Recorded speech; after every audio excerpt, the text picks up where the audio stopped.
Well, when you set off on a movie, and here I am working on a movie again, and I just finished doing a movie.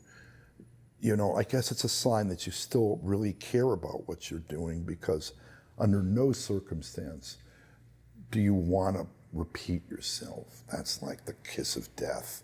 And yet, if you've done, if you're doing sort of genre movies, kind of one right after the other, that I could see how that might have been the case. Fortunately, I did not work exclusively in horror films and thrillers and suspense films, sci-fi films. I did some dramas and even some comedies. A little bit of this, a little bit of that. So when I came back to the horror world, I was thrilled to have the fuse lit again. I teach. I teach at USC during the year, just one class, and sometimes I get to go overseas and do some guest teaching, in Spain and this country and that country, even Australia once. But often I will play one or two or three clips from this movie as examples of what I thought were highlights in my own writing. That is this scene in which Tara, the DJ, is pursued and ultimately dies. That's one of my favorite action cues. There's the cue with Damon out in the car in which he gets killed and then ultimately hung. And that was a tough one because of the cross-cutting between Alicia in the car and Damon outside in the forest. And he's getting attacked, but she's sort of like on the radio, completely unaware of what's going on. There was that bam, clomp, and then finally the car takes off and she's trying to get away, but she can't because she's tied to the tree. That's another one of my favorite cues. Clusters, what are clusters? Clusters are, how do you define them technically? They're basically groups of one or two or more pitches that are in half steps, or some sort of combination of non-harmonic groupings of pitches, and I wish I could say I invented it, but I didn't, for sure. This American composer named Henry Cowell was the first composer to, realize that a piano, it can be used to create these clusters by bashing. What little babies do, they bash on the piano. They don't care about what the key is, so they just bash on the piano. That was the beginning of it. He was the first to really utilize it in a piano piece. And then, of course, there was that whole Polish school with Penderecki, Ligeti, Ligeti wasn't, he was from Europe, Ludoslavsky, Xenakis, the Greek, and they did all these things where they would have strings in the orchestra doing these big, fat, blocked masses of sound. And I loved it. It never scared me. I always thought it was the voice of God, when I heard it. But it was usurped in horror films and seemed to be a language that served them well. I'm sure Penderecki and Ligeti and Xenakis, Ludoslavsky were not happy when Hollywood sort of took away what they thought was not, it was never intended to scare, these clusters, but never intended to scare anybody. But now, of course, they're still used. If I was to go to this piano and just put my hand on a group of notes and just smash down on it, that's what I mean by cluster. And so there's a lot of that going on in this score. There's nothing, you can't,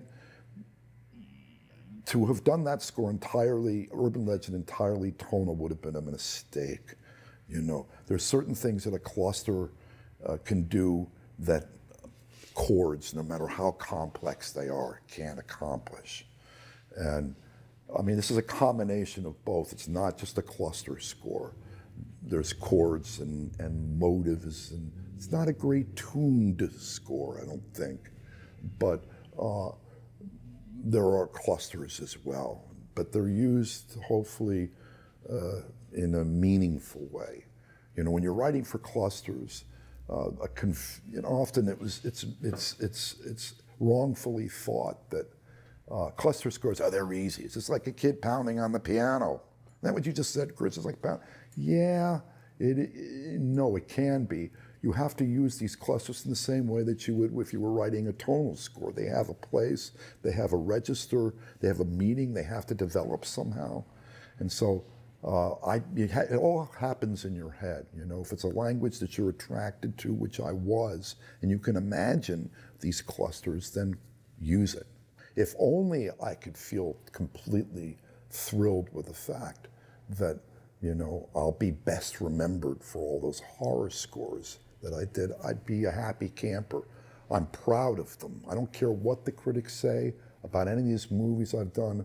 I don't care if they said something nasty about Urban Legend. I don't care. They're wrong. Okay? So I'm thrilled to have been a part of all those movies because, you know, it gives me the opportunity to write music I couldn't write anywhere else, and apparently it's alive and well in my head. And to deny my love for horror films would be false. I have a love-hate relationship with them, but above and beyond my distaste for the genre is a true love for it. My favorite movies are ones that, you know, are ghost stories, ones in which we do not see. We are required to imagine entirely. Those are the kind of things I love being a part of.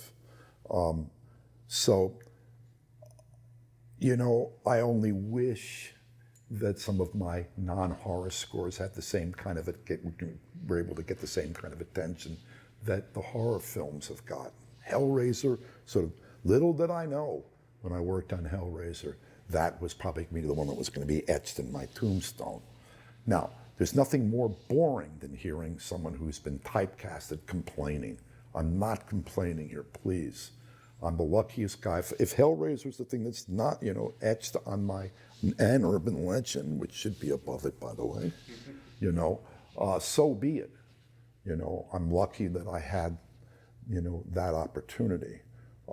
And I'm going to close by saying that, you know, I've met a lot of guys who write concert music and have big in the concert music world who will say, geez, I would love to do a film score, but you know what, I'd need about a year to do it. And I go, well, that's not going to happen. I don't know how you guys are able to write so quickly.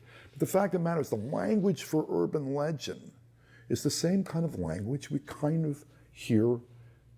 You know, it's more connected to the kind of language that these composers utilize. If a famous concert composer, then I'm not talking about the tonal minimals, I'm talking about ones that use dissonance kind of freely, were to work on a Hollywood movie, guess what kind of movie it would probably be? A horror film. You know, it wouldn't be a love story. You wouldn't see a lot of these modern composers working in horror. I mean, in love stories, but horror films. So I have an affinity with it. I'm proud of what I've done at the end of the day for these movies. And so, though I have been typecasted and wish it was otherwise, on one hand, I would not sell it short. I was an extraordinary fanboy. And I have these great, deep, primal memories of horror films as a child at the Saturday matinee. And I have these great, and I'm talking 7, 8 years old memories of going to my godfather's house. My godfather was the top salesman west of the Mississippi for the great publisher Simon & Schuster. And he had an entire house full of paperback pocketbook art, and some of it very lurid and wonderful and exciting, and also this coffee table book I talked about earlier.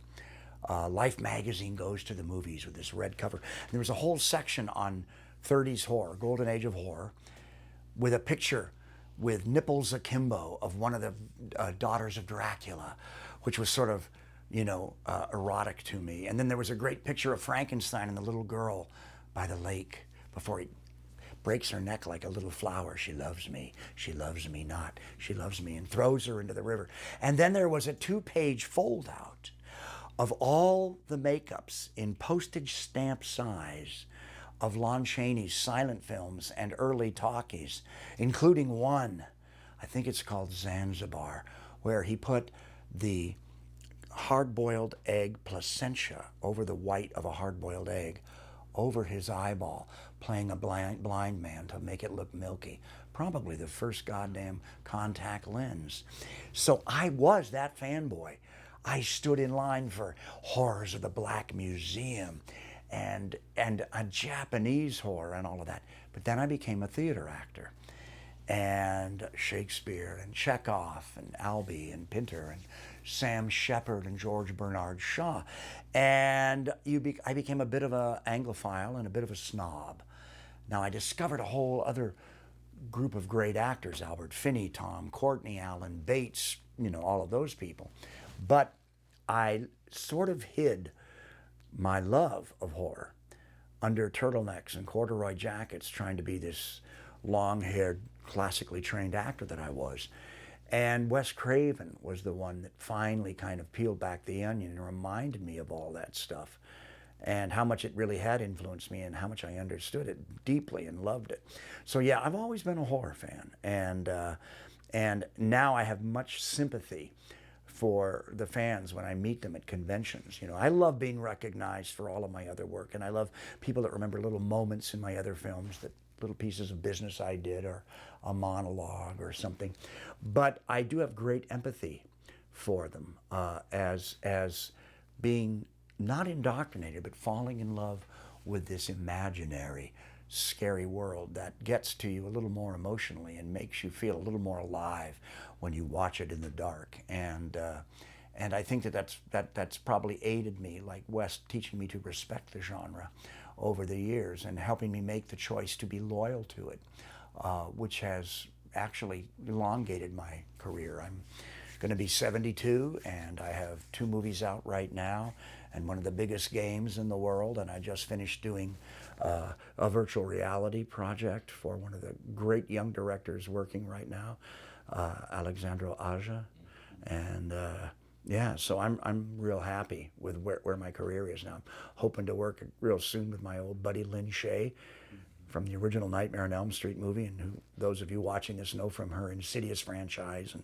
dozens of other films. But yeah, Freddy's been very, very good to me. Horror has been very, very good to me, and it's helped me and my wife see the world, and it's also brought me in touch with a common denominator fan around the world, and that's a real kind of easy way to meet people from different cultures than your own. I bridle a bit, with being an icon. The word icon, or being or even star. I consider myself a working actor, and I'm real proud to be a working actor. And I consider myself a veteran character actor. But here's the thing. Here's the great accident of my career. Great happy accident. I did a science fiction project that was #1 in the world for television, V, miniseries and then a series. And then I did Nightmare on Elm Street in the middle of all that, which was a #1 movie in the world and in America. And then 8 other movies after that, and a series of other horror movies and various sundry projects and television series and things. But the 1-2 punch of starring on V and Nightmare on Elm Street opened the door for me internationally and taught me that horror, science fiction and fantasy, and action, these styles speak the universal language of cinema, and they're understood all over. In America, we couldn't name 5 Spanish comedians or 5 Italian comedians or 5 French comedians. English, yes, because we share a common language. We don't know German comedy. We don't know the romantic comedy stars. But we know they're action stars and they're horror stars. We know Klaus Kinski. We know Mads Mikkelsen. We know we know Dario Argento and Mario Bava, and we know the Australian actors. Again, we have a common language, but we're not crazy for all of the comic actors from Australia or from England. We're not crazy for all the romantic soap opera comedy leads, but we love their action stars and we love their genre stars. And this is this great happy accident that happened to me back in '84.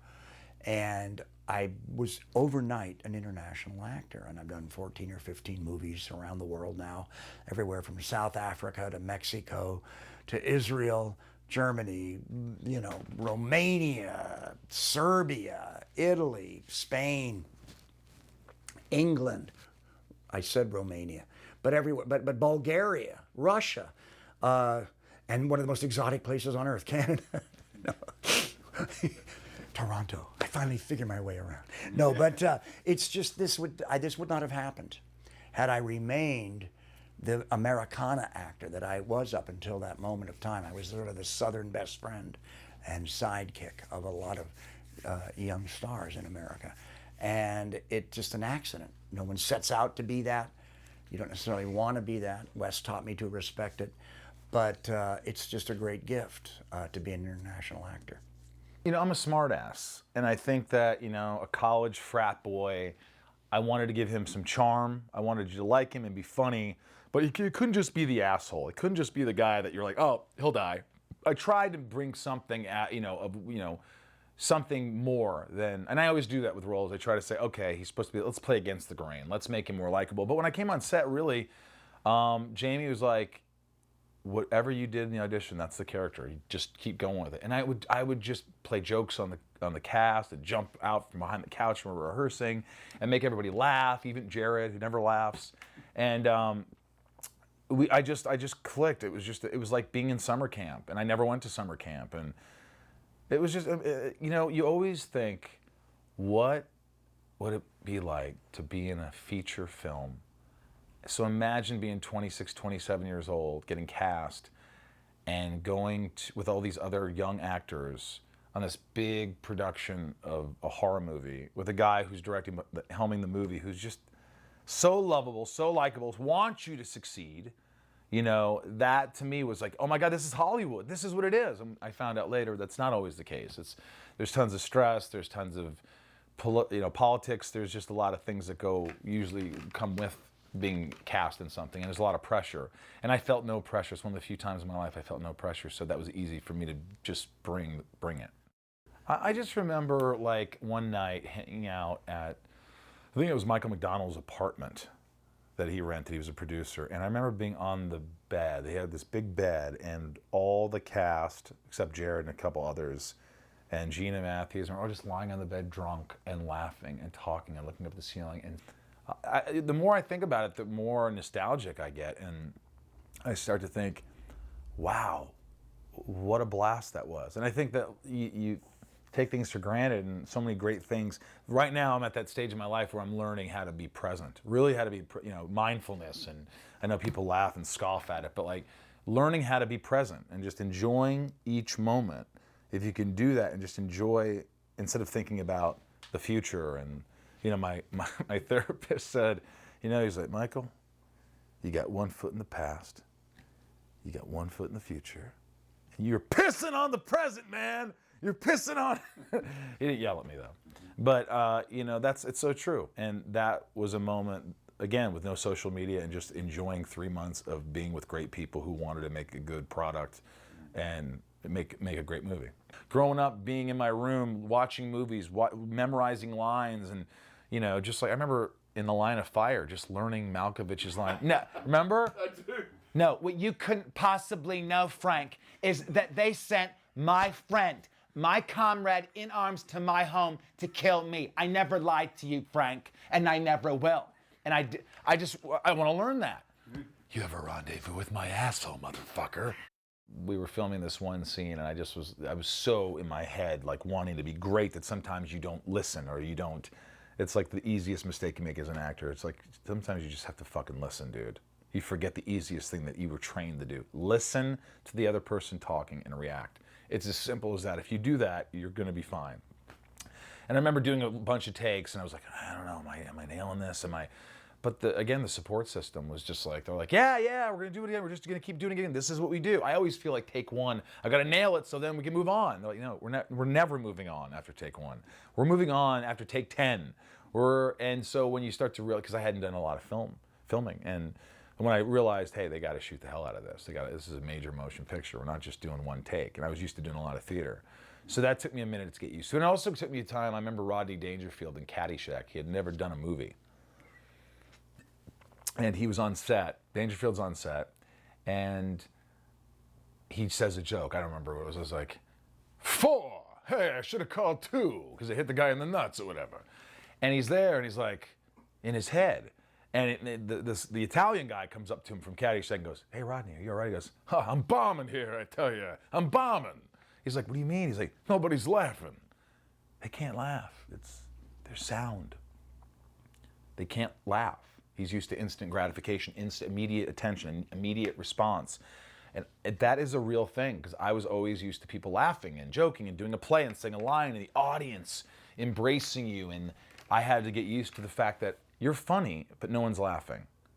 It's a weird thing. You just have to trust yourself and trust that it's funny and trust the director. And it does take some experience. It takes a little time. I love the scene where Parker is on the phone with the killer. And he's going down the stairs. I remember the steady cam, and I'm drunk and, coming down through the party. And then he's like, this is the urban legend where the dog, gets put in the microwave or whatever. And going through the beads into the kitchen and seeing the microwave and the way it was shot and the way it was, the energy of it and just when I opened it up and the jump cuts of like, no, fucking Hootie, fuck.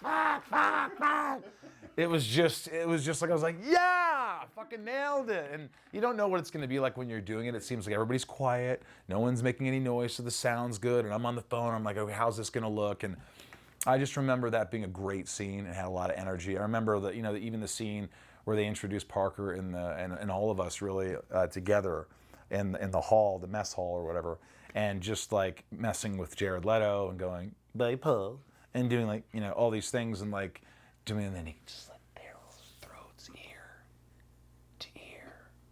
And I remember when you film it, it's one thing, and then you watch it with the score and the way it looks, and it pops. And there's a lot of moments in that movie, even the Brad Dourif scene in the opening with Natasha Wagner is just such a great scene in the rain towers, and and he's got that stutter. He's in the back seat or whatever the fuck he says.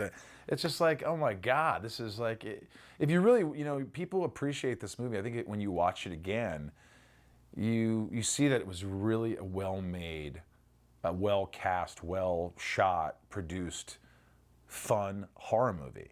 And like I said, there's not a lot of those left. So it was really cool to be a part of.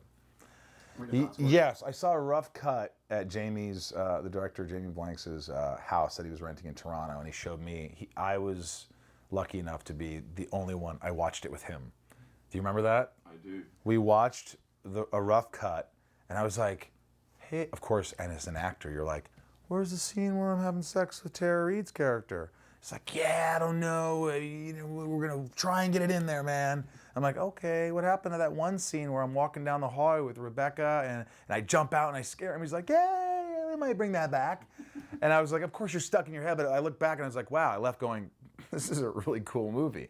And you don't know, especially when you're 26, 3 years out of college, you can't, it's hard for you to fathom, sound production, sound design, special effects, color correction, all these things that make a movie. They always say when you're done with a movie, it's 50% done. And then it's the editing and the music and the score and all that, because it really is. So I saw a movie half done, even though it was this is the entire movie. There's no credit with the credits. Well, it's a rough cut. So I learned right then from Jamie that this is what, now when I made my own movie, when I directed it, when you show it to friends, you're like, so there's not this is rough. It's hard to, you want people around you who are very supportive. And I think that's one of the things about Jamie is he knew, we loved each other. So he was like, hey, I want my boy to see this. And so it was a treat. Jamie, it was just, like I said, it was like college. I might as well have been in a fraternity. I actually kept this. I think this was a gift they gave us. It says Parker, my character name. It says Spring. It's a paddle, I guess, they gave to fraternity guys, and it says 95, and I kept it. I always keep mementos and shit from sets. I have a Jerk poster upstairs signed by Steve Martin. This is a Carrie Fisher. Look at this. She's one of my good friends. She passed away. I love her to death. But she goes, Michael, get this out of my house. I go, what do you mean? Where do you want me to take it? To your house. You like this shit. I go, you don't like Star Wars? You were in it. You're Leia. What the fuck? She's like, no, I love Star Wars, but I don't need my Star Wars chair here. And she gave it to me, and I'm like, yeah, I'm taking it. So I keep things from movies because my mentality was, growing up, these were my heroes. These were like people I loved and wanted to work with and had posters on the walls and dreamed of one day working with them. So when that becomes a reality, there's like this balance where Steve Martin, I just waited till the last day and said, would you sign my Jerk poster? He goes, well, of course I will. Do you have any Smallville tapes? And I gave him some Smallville, because they were VHS tapes then. And, a couple of my friends were like, dude, I go, don't you get autographs or don't you get pictures taken? They're like, no. I'm like, why? I don't know, it's just kind of weird. It's like, you're working with these people. And I'm like, fuck you, man. I love this shit. I'm never going to stop doing that. Because what's the odds I'm going to work with Clint Eastwood again? Who gives a shit? The way I look at it is like, I'm doing a Clint Eastwood movie. I'm going to get your autograph and your picture. I'm working with Steve Martin. Probably won't work with him again. And I'll tell you what, he's probably not going to go. I'm not hiring him. He asked for my autograph. Get a fucking life. I remember when it came out, opening weekend, I brought a bunch of my friends. We had a limo for the night. I think Columbia TriStar paid for it. And we dressed up and we went from theater to theater to watch it with an audience. We just stayed for like 10 minutes at AMC or 10 minutes at, Trimark or wherever the fuck we were and we would watch like 10 minutes of it, and then a couple of times I'd wait till the end and I'd walk out and I go, I'm the guy, I'm Parker, I'm the guy with the Drano, the thing in my mouth. You remember that? And they're like, oh, dude. But I hadn't really been recognized at all in my life until Urban Legend came out. And then I went to a horror convention in New Jersey. And I was just there as a fan, visiting like the guy who played like Flyboy on Dawn of the Dead. And like, I wanted to meet him. I paid $10 for his autograph and hanging out with like, seeing Lou Ferrigno. I'm like, oh my God, it's great. And somebody's like, dude, were you in Urban Legend? I'm like, yeah. He's like, what are you doing walking around, man? I'm like, I'm a fan. I'm here to just meet people like you. Can I have your autograph? I'm like, that will cost you $10. No, I didn't. Urban Legend really resonated with such a big audience is because it just was like, it was made so well. And it was the time, it was like people wanted some good horror movies, some quality horror movies. They wanted to be scared. They wanted, they had Scream, but they wanted something different. It was a unique story. It was a unique, I think people just crave that. And I still think they crave it. And I crave horror movies more than anybody, except maybe the guys that are hanging out here today. But I'm always wanting a scare. I'm like, movies don't scare me anymore. It's seldom. I just saw a movie like 2 weeks ago and the hype was just unbelievable. And I thought it was pretty good, but it wasn't like what everybody said it was. And there wasn't that sort of hype with movies then. People went to movies to see movies, to experience it without Rotten Tomatoes, to just go and enjoy a movie. Oh, there's a horror movie playing, Urban Legend. I like that idea. Oh, let's go see this. And they enjoyed it, and the movie made a lot of money, and people liked it. But now it's like, oh, Rotten Tomatoes says this, or somebody will say this about something. And it's just like, it just makes the moviegoer experience a little less exciting. I remember in the 80s, like there was a movie playing down at the cinema. I'd cut it through a few yards in Indiana and I'd go watch whatever it was and just enjoy it for what it was. And, but now I wish they'd make better horror movies. I think the quality of Urban Legend was fantastic and it had the scares and it had all the fun stuff. And I think that's what a lot of horror movies are missing now. What horror films did you like as a kid? I mean, I think that's important. You're a horror fan, so what were your favorites? It's a good idea of who you are.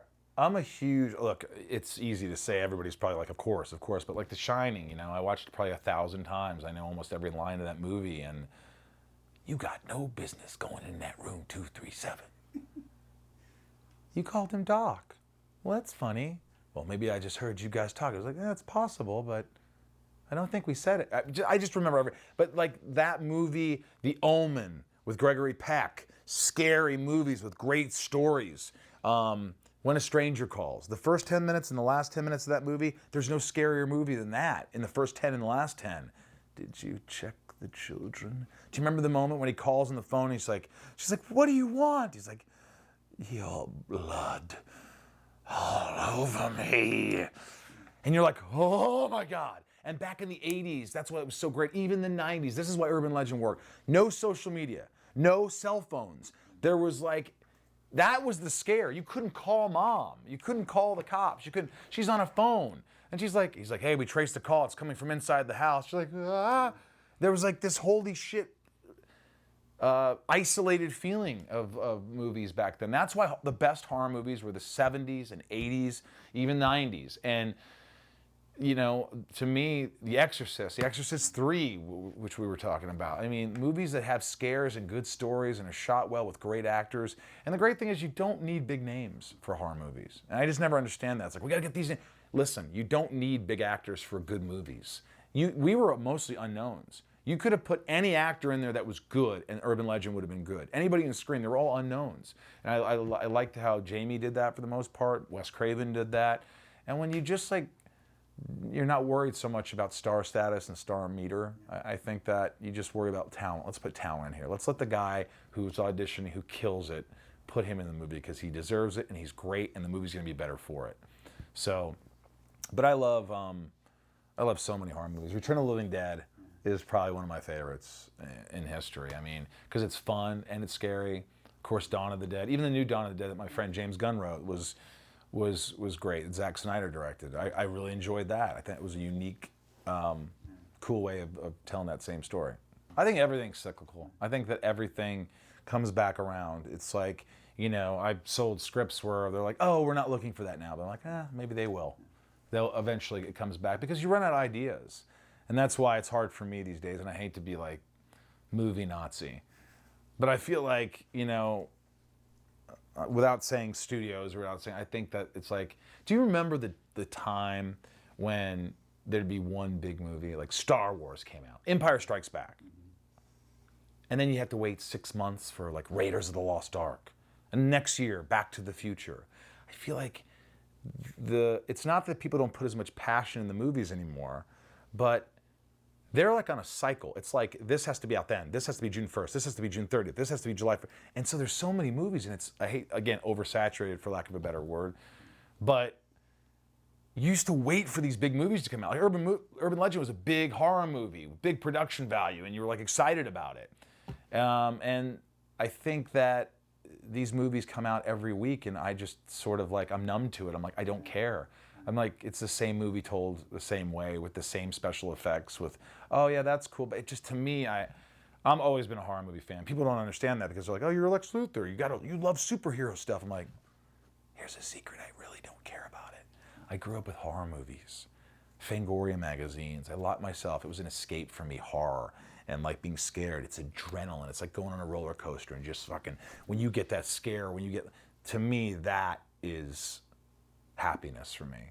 As macabre as it may sound, I fucking love the genre. And when it's done well, like there's been a couple movies that have just like, I'm like, perfect. Even if they're not the scariest, it follows, unique, well-directed, cool story, some creepy moments, loved it. The first Insidious, for the most part, 80% of that movie is pretty fucking scary. You know? Hereditary was, you know, had moments. Again, why do people need to make 2.5 hour movies now? What is that about? In the 80s, 70s, a lot of times the movies were like an hour and a half, hour 40, maybe an hour and 50, but stop. Stop making movies that are 2:20. I gotta take a piss, I gotta shit, I'm hungry, I got cramps. I don't wanna see it fucking, but I don't know. I'm old, man. I'm old. At the time I was 26, 27, Jamie's 26, 27. I could barely like make myself food to eat. And this guy's helming a major motion picture, shooting in Toronto, his first movie. And I remember he showed me like trailers of like, he did like a trailer sort of for like, I Know What You Did Last Summer 2 or whatever. The first one, I Know What You Did Last Summer, and he showed me a trailer, I'm like, and then just the angles and the crane shots and the water along the ocean and the car along the ocean. And I'm like, this guy has a vision. He's got something. And there was no ever questioning him for me. I think everybody believed in this guy, and that's why he was able to put this together and make this. And he's one of those guys, I remember him telling me the story, when he went in to pitch it, he was nervous as fuck, and the producer's like, hey, come on, you're sweating. You know, and it's hard. It's hard to go into a room and please everybody. and let them believe that you're the guy that they're going to give all these millions of dollars to make a movie without, again, it's that confidence thing. It's you got to show, even if you're shitting your pants, you fucking shit your pants and dive in. That's why Jamie should direct another movie, because people love him. I tell him this all the time. And what happens is, in this business, again, you make a great movie. And then, he did Valentine's Day. It was the biggest box office that they wanted. It's like, they don't realize that it doesn't matter. Give him something good or great, and he's gonna make it happen. And I think that, and Jamie lives in Australia. And I think he's one of the most talented guys ever. And what he did with that movie and with the budget and with the whole thing just works from beginning to finish. It's such a fun movie, and it stands the test of time. And I think that I tell him, I'm like, there's something left in the tank, buddy, and I better be a fucking part of it, because I did this fucking interview in my basement. Fuck you. Fuck off. I'm out of here. Fuck you. Right. I had worked with Michael McDonald on the movie The Replacement Killers. I was a set PA and driver for Antoine Fuqua. And I was involved in post-production as well. And Michael and I got to know each other better in post-production, I think. And we wrapped Replacement Killers in December. And in January, he called me and said, I've got this movie. It's shooting in Toronto. I'm only going to need you for 2 weeks to set up the production office at Phoenix Pictures. I'm only going to pay a PA rate. So, and you have to use your own personal computer. Will you help me? And I said, let's go, And so I remember lugging my desktop computer back in the day, and we going to Phoenix Picture, and it was just Michael and I opening up that office. Yeah, he told me it was a horror movie, and at that point I didn't care. I just wanted to work again. I had just bought a new car. I had to make the payments, and so I said yes, but it was only literally going to be for the months that they were going to prep in LA, because the company was going to move to Toronto, and I was not allowed to go to Toronto. The thing is, when I was little, I was too chicken to see horror movies. There was only a handful of movies that I watched, the classics, of course. My brother showed An American Werewolf in London to me when I was about 7. And I had nightmares for months after that. And so it took me a while to make the nerve to my next horror movie, which was A Nightmare on Elm Street. And that just changed everything. I was blown away by A Nightmare on Elm Street. So I liked horror movies. Poltergeist was another big one for me. But I did not know enough horror movies until I met Jamie Blanks. He was my film school for horror movies. There had been so many I missed, and he's, oh, you haven't seen that one, mate? Well, let's go. You got to put this one on. And we would watch that movie and watch the next movie. I'm ashamed to admit that I had not seen Halloween until I met Jamie Blanks, and that was incredible. The first time I met Jamie, I had to meet him at his hotel. He was staying at the hotel on Pico and Beverly Drive. And I had to drop something off to him for Michael, and I went up to the room to see him. He had this little mini CD player with him with all these soundtracks. And when I came in there, I think he was listening to the soundtrack to Escape from New York. And we started talking about soundtracks and movie music. And I think that's when we, immediately bonded, knowing that this is a film geek like we are. And I was excited to meet him because you hear these stories of how he got the job. Right? He went off and shot a trailer of I Know What You Did Last Summer and did an amazing job at that. And we all saw that. And my goodness. And so, he had the balls to do that, and he did. And unfortunately, it had arrived a day before they had hired another director for that movie. But Neil Moritz kept him in mind. And when this movie came up, Neil hired him for it. And so much the better. I thought that was great.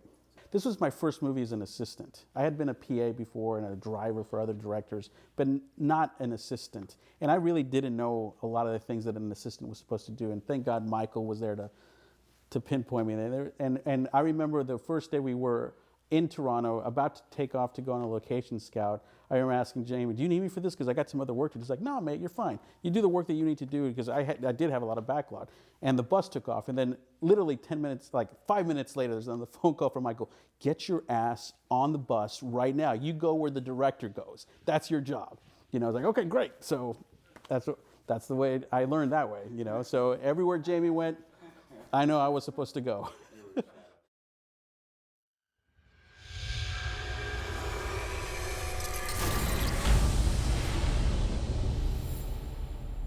no affinity whatsoever for genre or horror films. Still, to this day, I don't, even though we ended up making this really successful one, and I worked on Urban Legend too. No, I was the guy walking into that environment who knew less than anybody. You listen to Edgar Pablos and certainly Jamie. They're encyclopedias when it comes to horror film nerdism.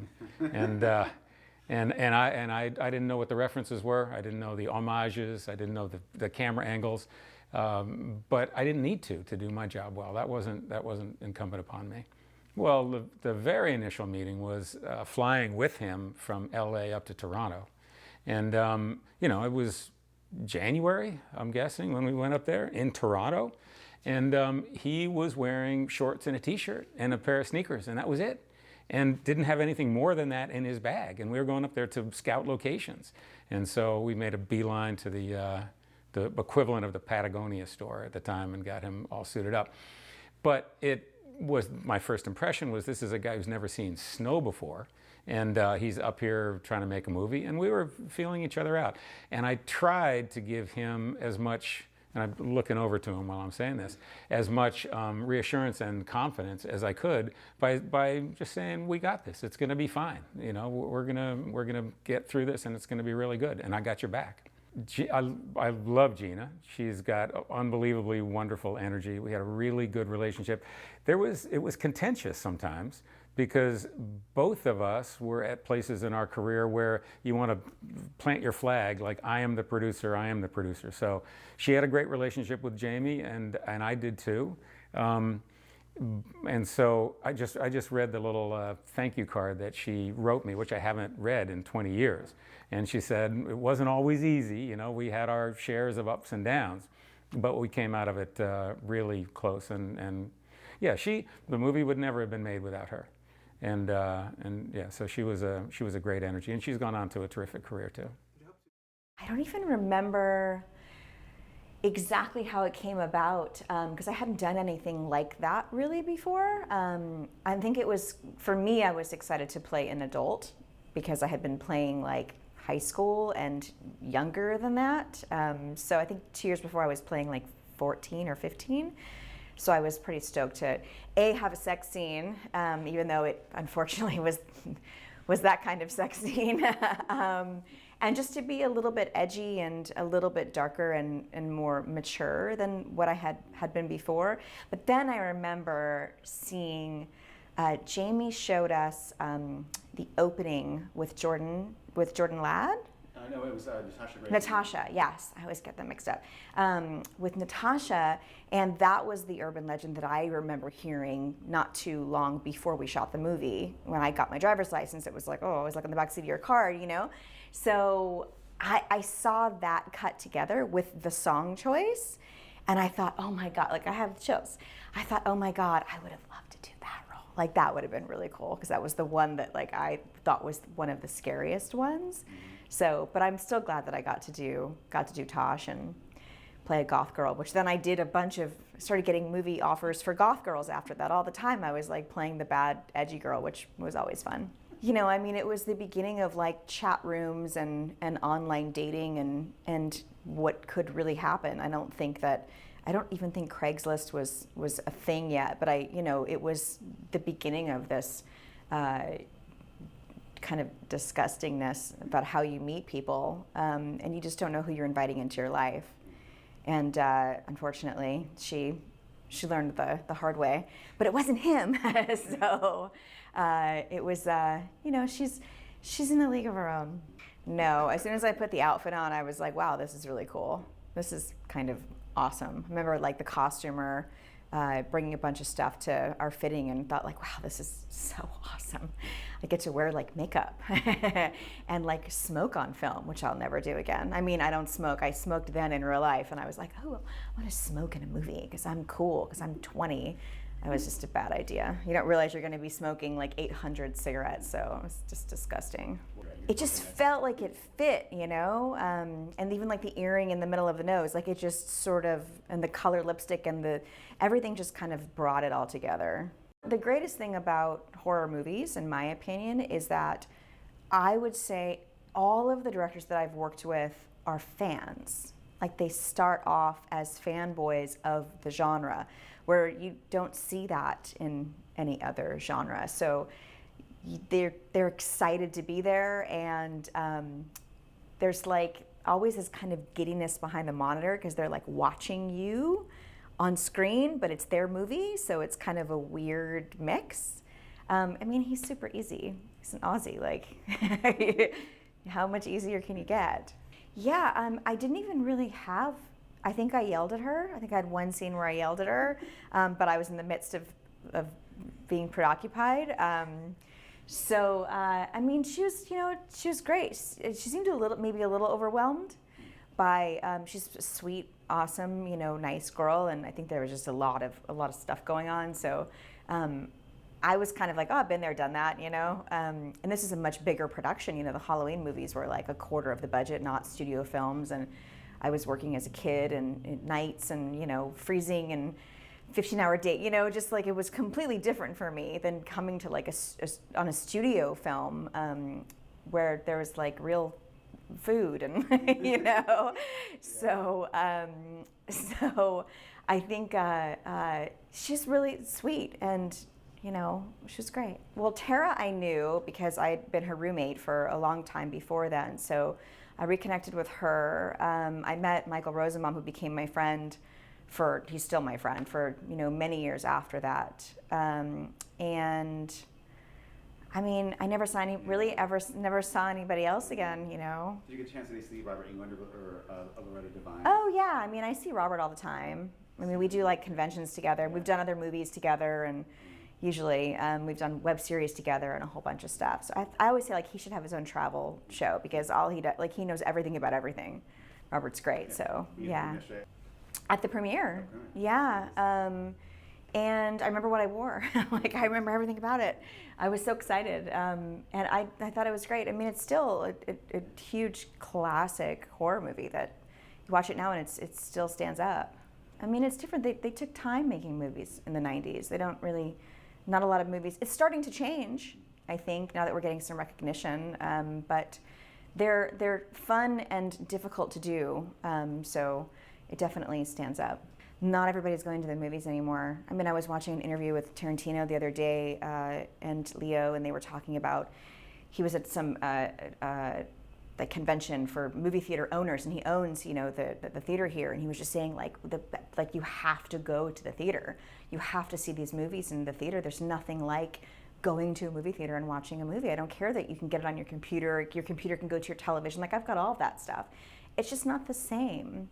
So nobody wants to spend the money anymore. And unfortunately, these movies get made for like $1 and they make tons and tons and tons of money, so nobody wants to spend money anymore. And I mean, I understand from a business point, business standpoint, but as far as filmmakers and actors, it's like you can't take a turd and polish it. Like you have to have something, and then you have to ask for a million favors. If you don't have any money, which we all do, I've done a ton of favors and have had a ton of favors done for me, and we all have to pay our bills, and times have changed.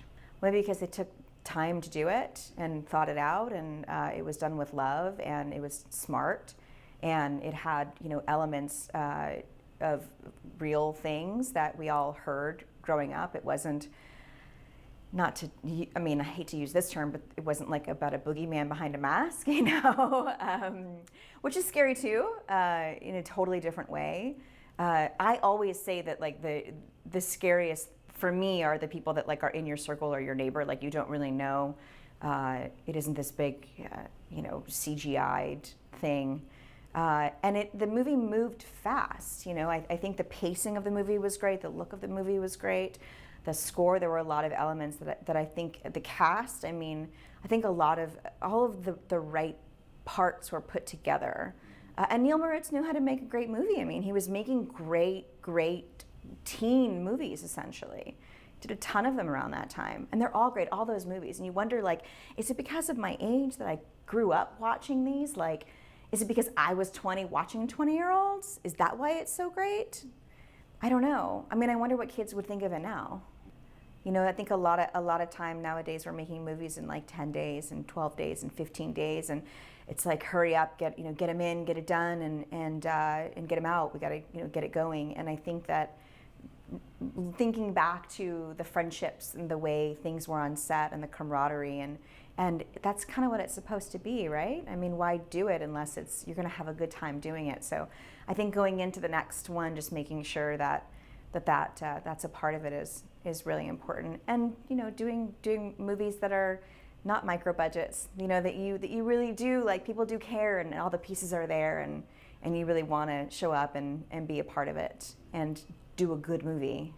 I mean, I recently ended up, another girl got cast in something that I would have liked to have done because she was a blogger and had a lot of followers. And my reps or whatever, I mean, it's like family, my team, I guess. I hate even saying that. It sounds so pretentious to even say that. But say like, one thing I need to work on is really like boost my social media following.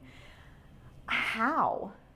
Like, I already feel like, why do they care? And it's so invasive to begin with. Like, that's a full-time job. For me, like, I have a kid, I'm pregnant. Like, the last thing I want to do is have to blow dry my hair, honestly, and put on makeup. And, which is why I hate auditioning, because you have to, like, get ready for the role. If I can just go in my leggings and t-shirt and, like, throw my hair in a bun, I would love it if it was about what I could do in the room, not about what I looked like. So I think that, yeah, it's. I mean, even now, the people that I do follow on social media, it's like everything's paid advertising. They're paid to say how much they like this or paid to say that. It's no longer like you don't really get to know who these people are. And there's a difference between me and then the me that's on, my horror gal or my Halloween gal stuff. I have to kind of still keep that a little bit edgier because no one really cares. But then once I had a kid, I started posting real stuff. Like, do people really want to, like, my kid likes to bite me now. Like, how many videos do I need to put up of my kid biting me? Unless I put, like, zombie apocalypse as a hashtag, and then I'll get, like, 5,000 likes. But if I don't post something related to it, nobody really gives a shit. So I don't feel like I need to do that. And maybe I won't work as much, if I don't have millions of followers. But I don't have the time. And I'm older too, like, who does that? Like, I'm never on my phone. My phone's on silent. My husband's like, wear your freaking Apple Watch because like you never answer your phone. Like, I don't want to be on my phone. I don't want to have to do that stuff. I mean, it's unfortunate. I like to have conversations with people. I don't want to like be posting about my day all day, every day and not be connected to like humanity and like see what's going on around me. It sucks. I don't understand how they coincide, like, I don't know. And I always, like, this is the part I lost out into this blogger, it's like, they're not, the people that follow this person's blog are really not going to be the people to go buy the DVD. So it doesn't matter if they have 3 million followers. I have a fan base of real human beings that will show up and are age appropriate, to be quite honest, that are in their 40s that still buy DVDs and go to the movie theater. So I actually have a higher, I'm worth a little bit more than this person that's got these followers on Instagram or whatever. But you're dealing with either older studio execs that are listening to the young people that are telling them what they need to do, or you're dealing with young people that don't know who you are, that are like, I don't know. Oh, she's old. Like, she was in that movie? I wasn't even born. And then they like, they want some pop singer that was on like America's Got Talent or whatever to like star in their movie. And it's unfortunate as a director. I mean, I'm directing now too. It's like you're sort of twisted and pushed into, if you want to make your movie, you have to do this. You don't really have a say anymore. Unless you're a big name unless you're Tarantino, where you don't have to answer to anybody. You don't have to get approval. Even Rob Zombie had to get approval from the Weinsteins, and it was still a fight. So, it's times have changed. Hopefully it'll get back to kind of taking control. I think the only way to do that is to make your own movies, which is back to like a rubber band and a penny, But oh well, at least you have more fun and and you're respected and you're doing good work. So we'll see what happens. Oh God, I was just talking to my husband about this. I was seeing how they're really making it like you don't have to go anywhere anymore. Aside, like I get my groceries delivered. Like I don't have to go grocery shopping anymore. I get my food delivered. I don't have to leave my house to get everything I want. And like that, it's like Target, that day I can get it. You know, the grocery store, that day I can get it. So there's like this immediate gratification, as well as I don't have to be social. There was something great about, I used to have 2 or 3 hours. I'd go to Whole Foods and like pick up a cookbook and try to figure out like what I wanted to make for dinner for my friends, and we'd sit and we'd hang out, and it just doesn't really exist anymore. It sucks. So I don't know. I really hope my kids aren't like that. But my husband and I are 9 years apart, and there already is, like, I already see that difference of like, he's so quick to do everything, and like, I mean, we'll be sitting on the couch and we're texting each other. Like, it's so nuts to me. But you have to go with the times, I guess. I swore I would never give him an iPad, but when you're on an airplane, your kid's screaming, and you're the asshole in first class that everyone's giving dirty looks to, you're getting puppy dog palaces going on. Wow, I didn't even have computers. I had an encyclopedia. Like, yeah, I know how to do math in my head. I don't use my phone. My husband's like, he's a numbers guy. And I'm like, how? But you have to grab your phone to do your numbers. Like, I can just tell you what, so-and-so and so, like, I don't, it's really crazy to me. Hey, well, this is again, I have this little age difference between my husband and I, and he's not in the business, so I knew there was going to be some issues with, like, he's not going to know actors and all that, but I can give a shit about that. I don't want to marry anybody in the business anyway, and because I don't want to talk about the business with someone. I did it only actors before him, and I was like, I'm done with that. That's great. It would be so dumb to marry an actor, because they just want to talk about themselves anyway, really. You interviewed enough of them for this. You know what I'm talking about. I've dated a few. So we were sitting outside. This is the only time that I really saw that there was a difference, and talking about like 90s versus today, and this will even go back a little bit further. And I got this invitation to a party, and I said, oh God, I don't really want to go, but if you want to go just to see, like, to get an idea of like what this Hollywood could be like, I'll go. And he's like, whose party is it? And I said, it's Corey Feldman's. And he said, who's Corey Feldman? I was like, oh my God, are you serious? Are you serious? Like, well, I know the name. And I was like, oh my God.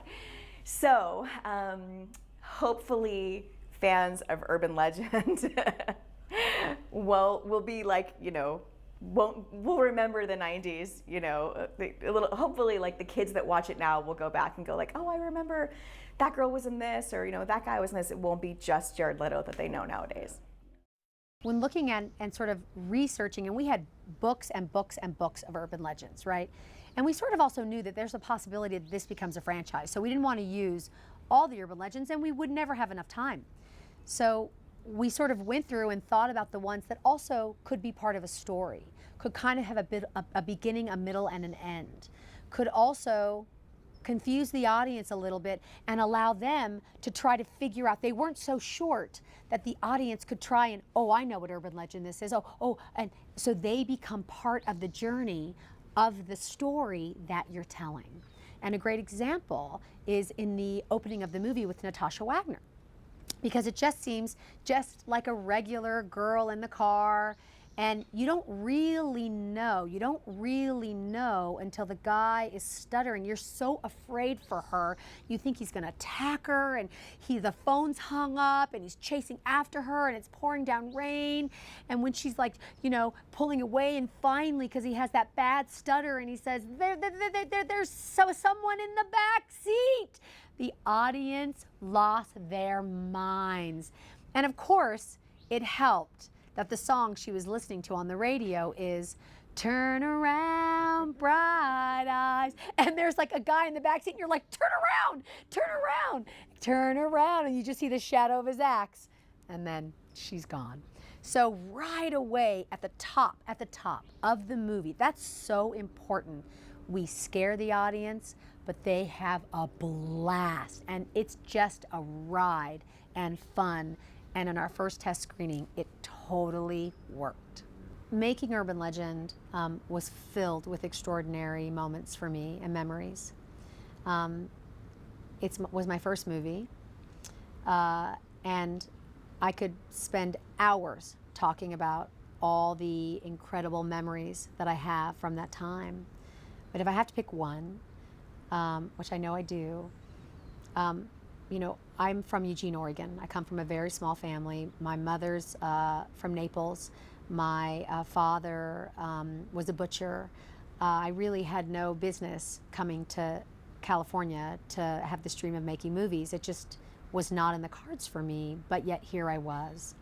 And my mother really never really understood what I did, and nor could she really support it. So I flew her to the set, and I made her a chair that sat next to Jamie, and it said Gina's mom on it.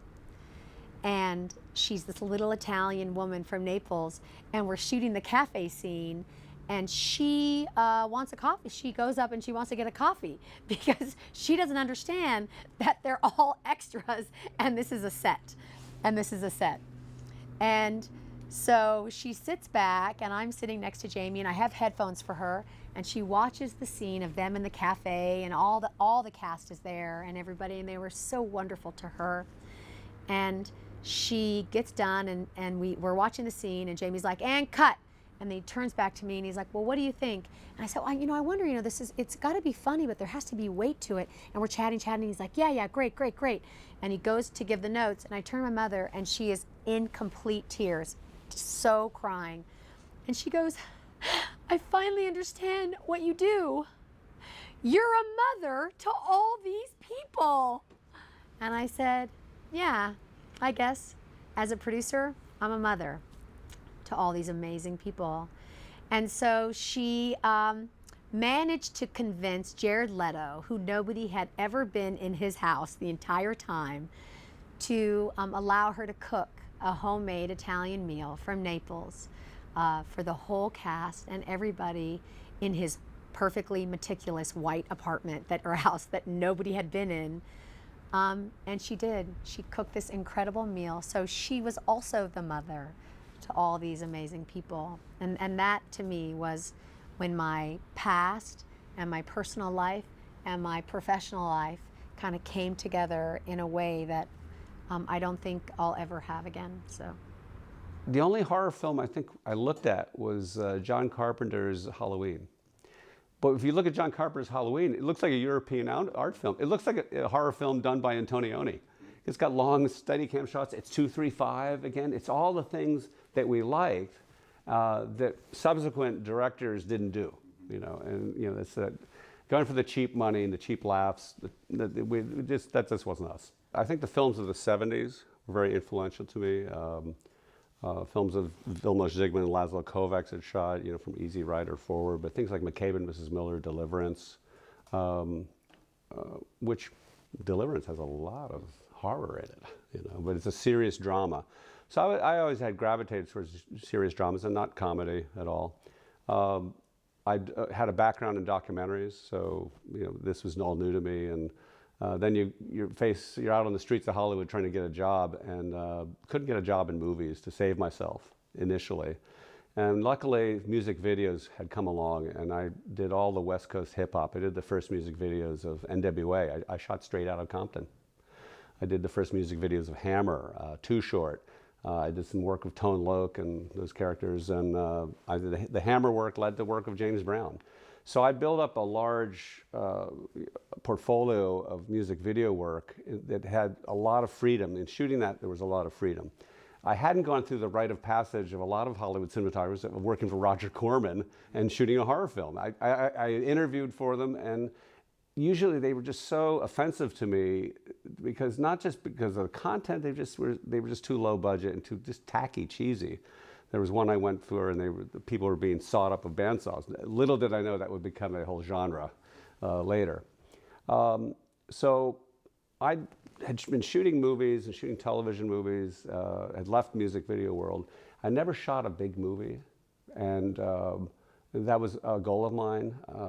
The Witches of Eastwick, George Miller directing, Vilmos Zsigmond shooting. I learned so much from that. George would move the camera incredibly, just really inventive, intricate, difficult moves, often 360. Vilmos would accommodate with his lighting, somehow make it lush and gorgeous and still make all those moves happen and execute it.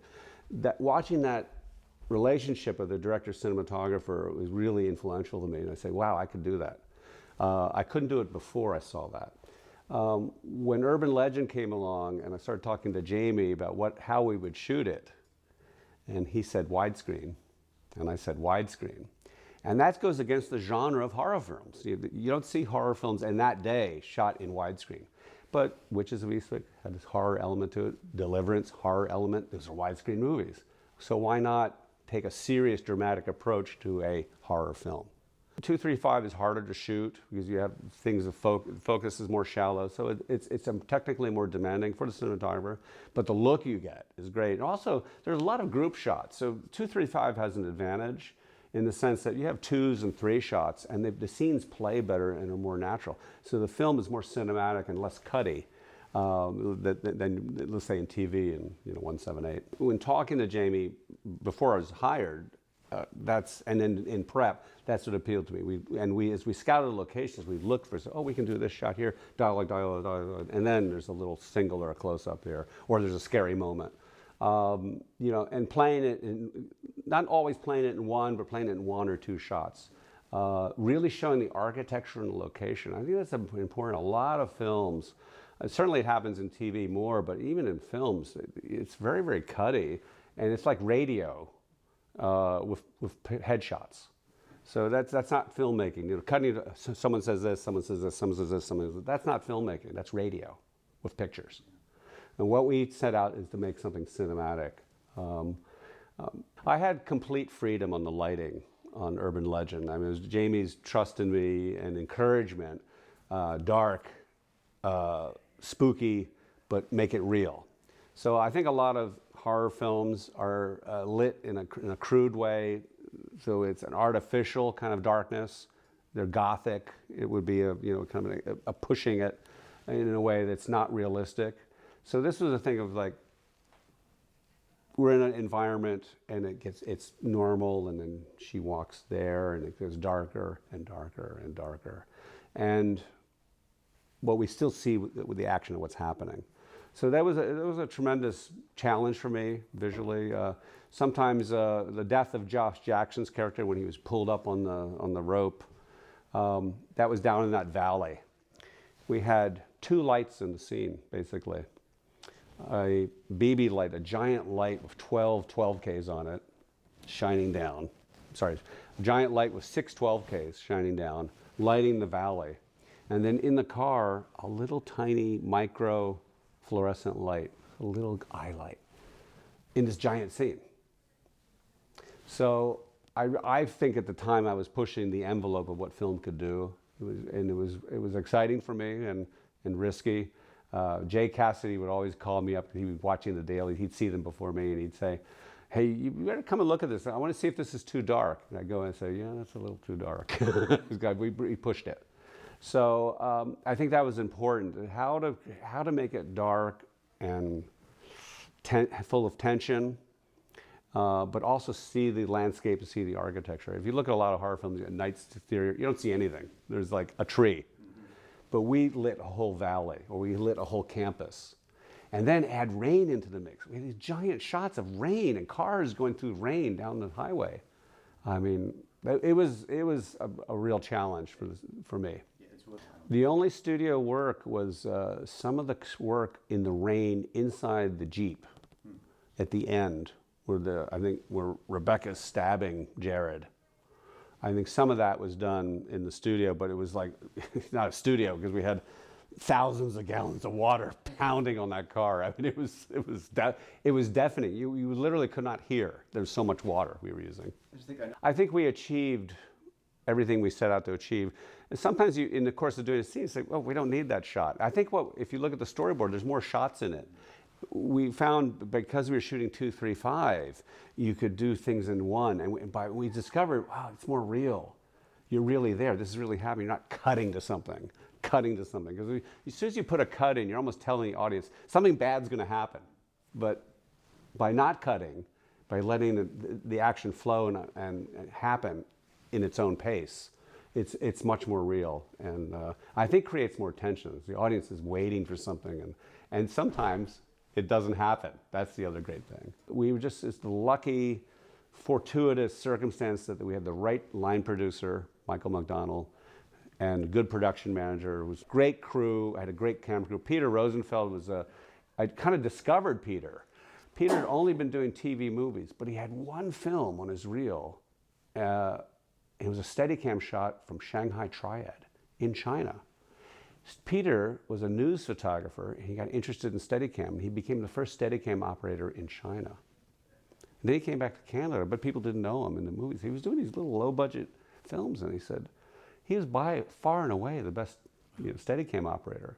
So he went on to work with Catherine Bigelow and David Fincher, and he's David Fincher's operator. So Peter, we salute you. Great operator, great colleague, and again, we said it's a serious film, and we treat it serious, But that was sort of a break for him because it was discovering that young talent. He's a young guy, hadn't done much, but I saw that he was good. He was really, really good. I later hired him for the work on Chicago. I did a big chunk of reshoots on Chicago, and there was a very difficult shot, and I said, Peter Rosenfeld's going to do this shot. So I loved working with Loretta Devine. She was very funny, and she was very doubtful, I think, of the quality of this movie. And she probably said, well, I'm the token black lady in this, But she was really a trooper.